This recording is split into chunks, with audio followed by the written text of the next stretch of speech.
মুসলমানও যদি খোদার কসম রাত দিন যদি আমরা মেহনত করি দুনিয়া অর্জনের জন্য পরিশ্রম করি, মাথার ঘাম পায়ে ফেলে যদি আমরা দুনিয়ার কর্ম সবাই মিলে করি, দিবানিশি 200 কোটি মুসলমানে মিলে কেউ অলসতা না করে, তারপরেও আল্লাহর কসম, রব্বে কাবার কসম, কাফের বেঈমানদের সমান সমপরিমাণ দুনিয়া আমাদের মিলবে না।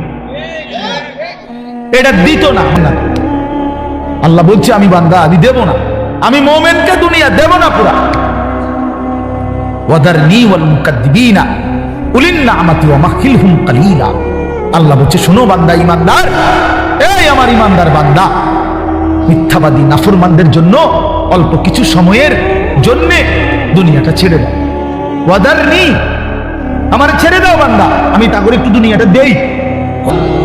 আখিরাতে গেলে দেখবা, আহা, কোরআন শরীফে আছে, খোদার কসম বাপ, নাফরমানকে জিজ্ঞেস করা হবে, হে বেঈমান, দুনিয়ায় কতক্ষণ ছিল তো 60 বছর 70 বছর, কিন্তু আখিরাতের দৃশ্য দেখে সে বলবে লাবিসনা ইয়াওমান আও বা'দা ইয়াওমিন, হায় মাওলা, হয়তো একদিন ছিলাম অথবা একদিনের অর্ধেক বা কিছু অংশ ছিল। 60 বছরের দুনিয়া তার কাছে একদিনও মনে হবে। হাদিসের মধ্যে আছে, বিশ্বাস করেন বাপ, আমি আল্লাহ নবী সাল্লাল্লাহু আলাইহি সাল্লাম বলছেন, কোন নাফরমান যে মৃত্যু পর্যন্ত দুনিয়াতে কোনোদিন 1 মিনিটের জন্য দুঃখ দেখে নাই, সুখের সাগরে ছিল, কোনোদিন দুঃখ পায় নাই এমন, অথচ নাফরমান পাপী, আল্লাহ তাআলা ফেরেশতাকে বলবে, আমার এই নাফরমান বান্দাকে জাহান্নামের বাহিরটা একটু হাঁটাইয়া আনো, আর জাহান্নামের একটা দরজার সামনে একটু দাঁড় করাইও। ওই ফেরেশতা তাকে জাহান্নামের বাহিরটা ঘুরাইয়া জাহান্নামের দরজার কাছে যখন এনে দাঁড় করাবে, জাহান্নামের একটা গরম বাতাস 1 মিনিটের জন্য, 10টা সেকেন্ডের জন্য জাহান্নামের একটা গরম বাতাস ঠাপ করে তার বুকটার মধ্যে লাগবে। এরপরে ফেরেশতা তারে নিয়ে আসবে, আনার পরে হাসরের মাঠে, প্রিয় বাপ, আল্লাহর কসম নবীজি বলছে, আল্লাহ পাক তখন ওই সুখে ভরা নাফরমান ব্যক্তিটাকে জিজ্ঞেস করবে, আমার বান্দা, দুনিয়াটা তো বড় সুখে আরামে নিশ্চিন্তে কাটাই আসছো, ঠিক না? আল্লাহর কসম, ওই বান্দা তখন বলবে, আয় মাওলা, আপনার জাতের কসম মাওলা, জীবনে দুনিয়ার হায়াতে সুখ কি জিনিস আমি জীবনে কোনোদিন দেখিনি। বিশ্বাস করো, এটা হাদিসের, আবার এটা হাদিস।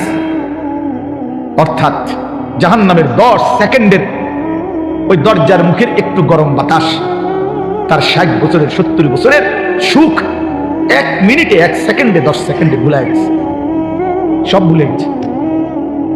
আল্লাহ তাআলা ফেরেশতাকে আবার বলবে, একজন ঈমানদার বান্দাকে দিয়ে, যে বান্দা জীবনে কোনোদিন মৃত্যু পর্যন্ত সুখ পায় নাই, দুনিয়ায় কষ্টে কষ্টে জীবন কাটাইছে, কিন্তু আল্লাহকে ছাড়ে নাই, আল্লাহর বন্দেগী ছাড়ে নাই, অভাবের সংসারে, দুঃখ কষ্ট যন্ত্রণার সংসারে নামাজ ত্যাগ করে নাই, আল্লাহকে নারাজ করে নাই, আল্লাহ পাক বলবে, ফেরেশতা, আমার এই ঈমানদার বান্দাকে জান্নাতের চারদিকে একটু হাঁটাইয়া আনো, আর লাস্টে একটু দরজার মুখে দাঁড় করাইয়া আনবা।